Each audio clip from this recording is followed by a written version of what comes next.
BA part first Urdu کے class میں آپ کا استقبال ہے۔ میں اصناف نثر کے تعارف کے سلسلے میں داستان اور اس کے بعد ناول پر گفتگو کر چکا۔ اب فکشن کی تیسری قسم افسانے کے موضوع پر مجھے بات کرنی ہے۔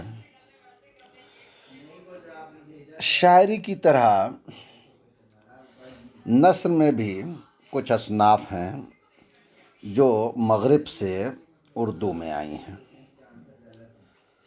جن میں ایک صنف ناول کا تذکرہ میں نے کیا اور اب یہ دوسری صنف افسانے کا تذکرہ کر رہا ہوں۔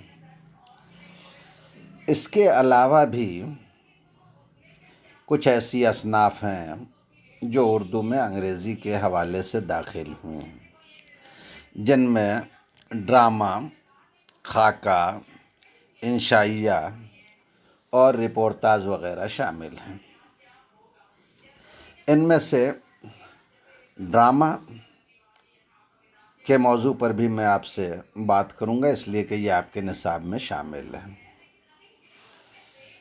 دنیا کی تمام چیزوں کی طرح ادب بھی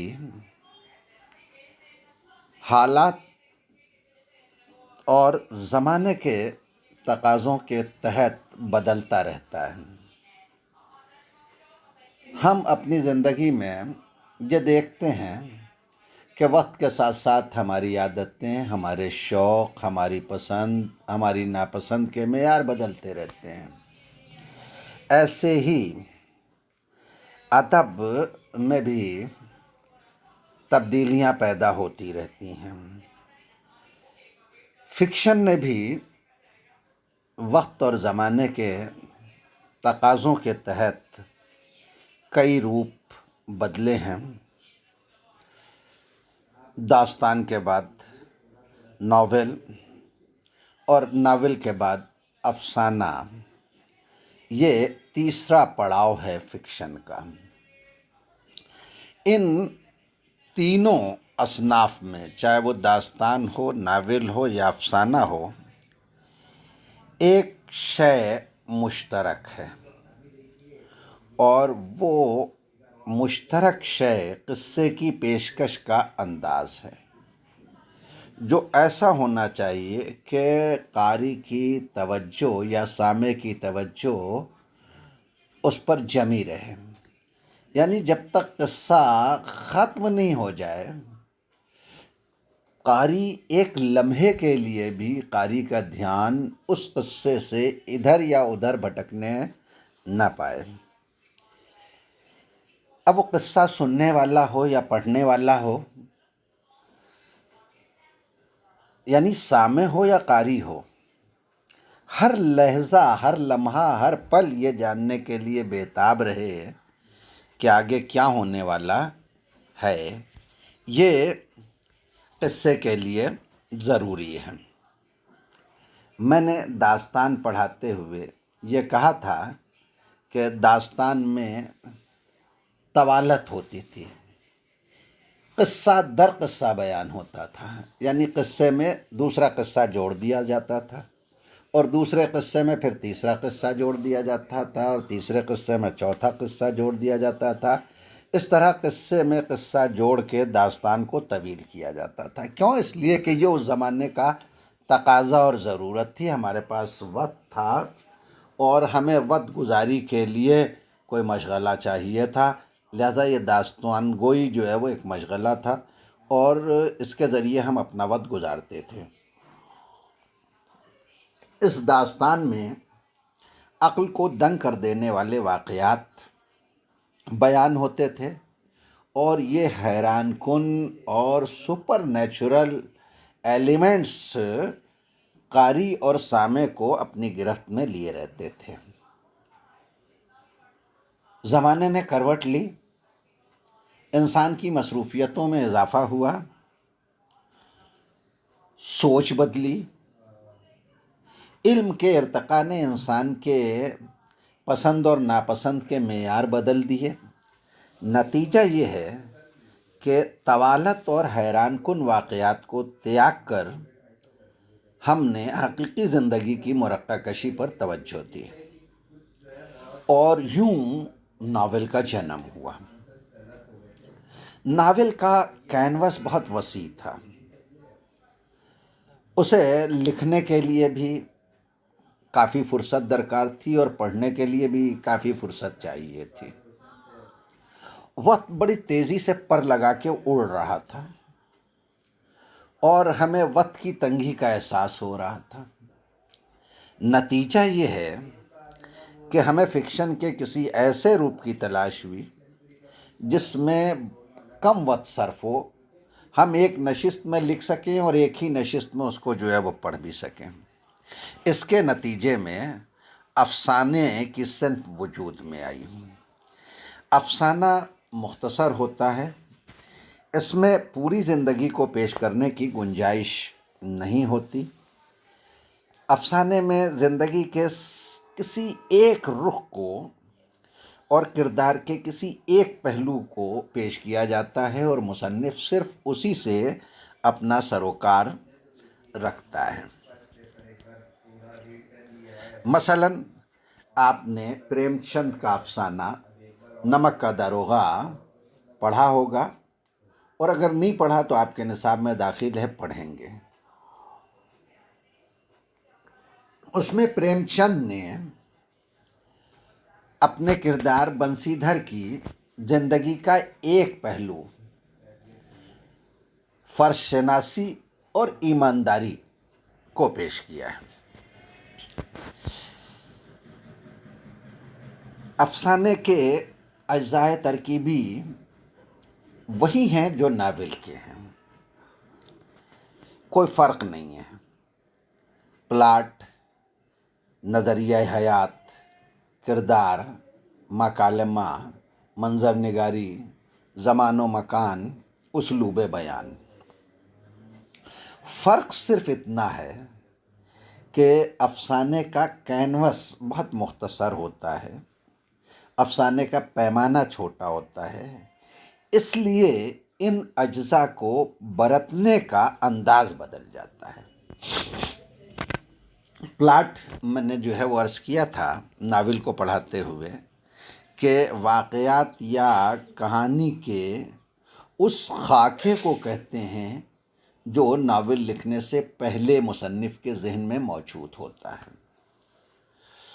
تو واقعات یا کہانی کو بیان کرنے کا ایک خاکہ، اس کی ایک روپ ریکھا، اس کا ایک اسٹرکچر، اسی کو پلاٹ کہا جاتا ہے۔ افسانے میں پوری زندگی کا پیش کرنا ممکن نہیں ہے۔ کوئی ایک واقعہ پیش کیا گیا ہے تو اس کے مختلف اجزاء کی ترتیب یہ جو ہے وہ دیکھی جاتی ہے۔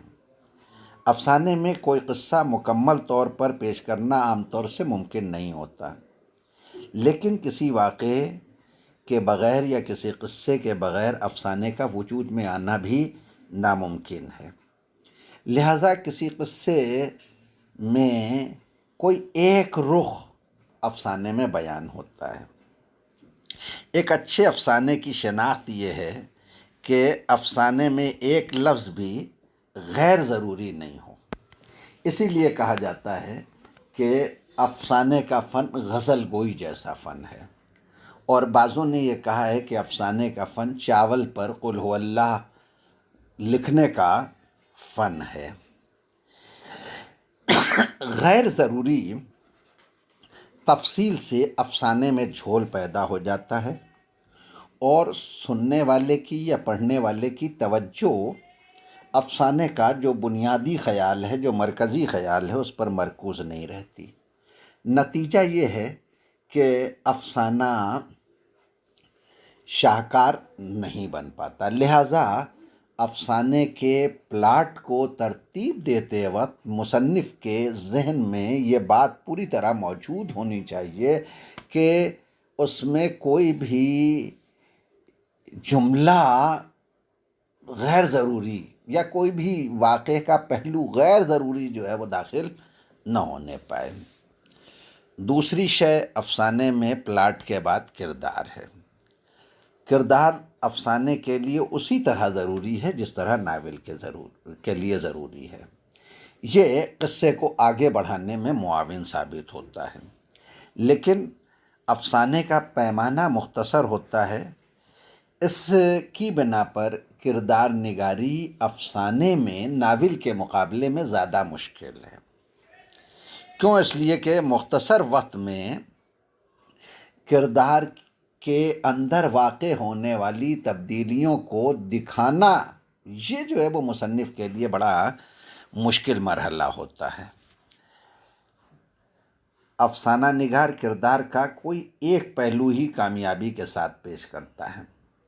جیسا کہ میں بار بار حوالہ دے رہا ہوں آپ کو پریم چند کے افسانے نمک کا داروغہ کی، اس میں بنسی دھر کے کردار کی خوبی، ایمانداری اور فرض شناسی کو جو ہے وہ پریم چند نے بڑی خوبصورتی کے ساتھ اجاگر کیا ہے۔ افسانے میں کردار کو بڑی محنت سے تراشنا پڑتا ہے۔ اس طرح تراشنا پڑتا ہے کہ چند لمحوں میں ہم جس کردار کو پیش کر رہے ہیں وہ کردار قاری یا سامع کے دل میں گھر کر سکے اور پڑھنے والا برسوں اس کردار کے محاسن سے، اس کے خصائص سے، اس کی خصوصیات سے باہر نہ آ سکے۔ نقطۂ نظر: کسی بھی مصنف کو نقطۂ نظر سے چھٹکارا نہیں ہے، مفر نہیں ہے۔ ادیب اور شاعر زیادہ حساس اور باشعور ہوتا ہے، اس کا اپنا ایک نقطۂ نظر ہوتا ہے، وہ اسی کے تحت زندگی گزارتا ہے اور اسی کی تبلیغ و ترویج اپنے فن پارے میں کرتا ہے۔ یہ ایک الگ بات ہے کہ ایک اچھا فنکار اپنا نقطۂ نظر قاری پر تھوپتا نہیں ہے۔ اس کی کوشش یہ ہوتی ہے کہ وہ اپنے نقطۂ نظر کو کھل کر نہ بیان کرے، وہ کھل کر کچھ بھی نہ کہے، لیکن کردار کو یا قصے کو، کہانی کو اس طرح پیش کرے کہ فنکار کے دل کی بات اپنے آپ قاری کے دل و دماغ میں پیدا ہو جائے۔ یہ نقطۂ نظر کی خوبی ہے۔ جیسے پریم چند کے بہت سارے افسانے ہیں، ان میں ان کے نقطۂ نظر کی کیفیت یہ ہے کہ وہ خود بیان نہیں کرتے، لیکن ہمیں احساس ہوتا ہے کہ پریم چند نے ہمیں جو ہے وہ یہ میسج، یہ سبق دینے کی کوشش کی ہے، ہمیں یہ اخلاقی نقطہ سمجھانے کی کوشش کی ہے۔ ماحول اور فضا: ماحول اور فضا کی مختصر افسانے میں بہت اہمیت ہے۔ کامیاب فضا آفرینی ایک اچھے افسانے کے لیے بہت ضروری ہے، اس لیے کہ انوائرمنٹ کے بغیر کردار کی شخصیت کو اجاگر کرنا ممکن نہیں ہوتا۔ اس سے کہانی کی تاثیر میں اضافہ ہوتا ہے، کردار کی شخصیت اجاگر کرنے میں مدد ملتی ہے، اور اسی لیے ماحول کی افسانہ نگار کو ایسی تصویر کھینچنا ضروری ہو جاتا ہے کہ جو کیفیت وہ بیان کرنا چاہتا ہے وہ قاری کے دل پر طاری ہو جائے۔ مثال کے طور پر اگر افسانے کا موضوع غریبی ہے تو غربت اور غریبوں کے رہن سہن کی تصویر اس طرح مصنف یا افسانہ نگار کھینچے کہ قاری یا سامع کو غریبوں سے ہمدردی ہو جائے اور ان کی غربت اور ان کے پریشانیوں کی کیفیت کو محسوس کر کے اس کا دل جو ہے وہ اندر سے بے قرار، بے چین اور درد کی کیفیت میں مبتلا ہو جائے۔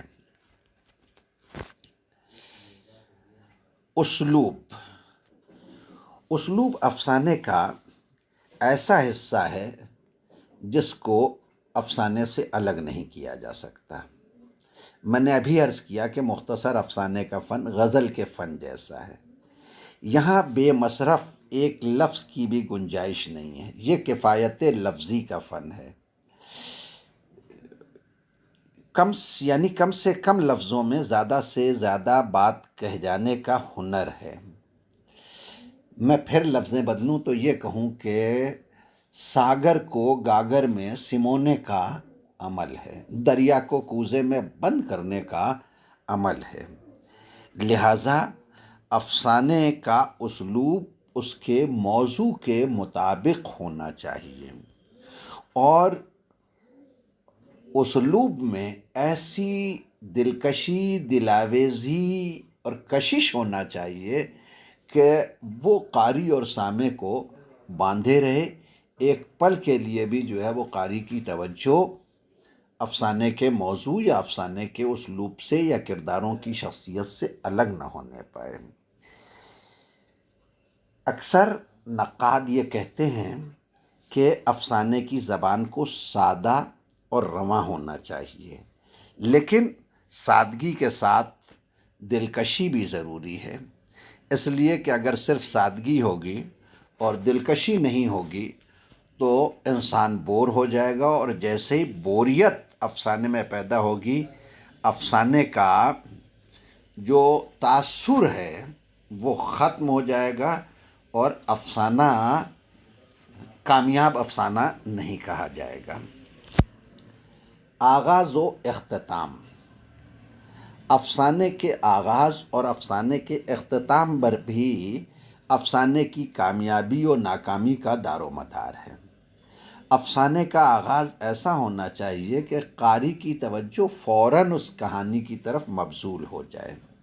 اب یہ افسانہ نگار کا ہنر ہے کہ اس توجہ کو وہ افسانے کے آخری جملے تک ہٹنے نہ دے، ہر لمحہ قاری کے ذہن میں، اس کے دل و دماغ میں یہ تجسس باقی رہے کہ اب اس افسانے میں کیا ہونے والا ہے، اب افسانے کا رائٹر کیا کہنے والا ہے، اب کردار کون سا جملہ بولنے والا ہے۔ جب یہ کہانی ختم ہو تو اس طرح ختم ہو کہ پڑھنے والا مدتوں اس کے اثر سے نکل نہ سکے۔ افسانے میں ایک چیز وحدت تاثر بھی ہے، اسے کہانی کی بنیاد کہا جاتا ہے۔ وحدت تاثر سے میری مراد یہ ہے کہ افسانہ پڑھنے کے بعد قاری کے ذہن پر کوئی ایک کیفیت طاری ہو، چاہے وہ کیفیت خوشی کی ہو، غم کی ہو، حیرت کی ہو، ہے نا۔ یہ نہ ہو کہ افسانہ پڑھنا شروع کیا تو خوشی کی کیفیت تھی، اور ذرا سی دیر میں کیفیت ساری فضا سوگوار ہو گئی، کیفیت جو ہے وہ غمگین ہو گئی، اور پھر جو ہے وہ خوشی کا تاثر پیدا ہو گیا۔ تو یہ نہیں ہونا چاہیے۔ اگر اس طرح کا افسانہ لکھا جاتا ہے تو وہ افسانہ بہت زیادہ کامیاب نہیں ہوتا۔ یہ افسانے کے اجزائے ترکیبی تھے جو میں نے آپ کے سامنے پیش کیے۔ آپ نے میری باتوں کو توجہ سے سنا، اس کے لیے آپ کا شکریہ۔ ہم پھر حاضر ہوں گے کسی نئے موضوع کے ساتھ اگلے لیکچر میں۔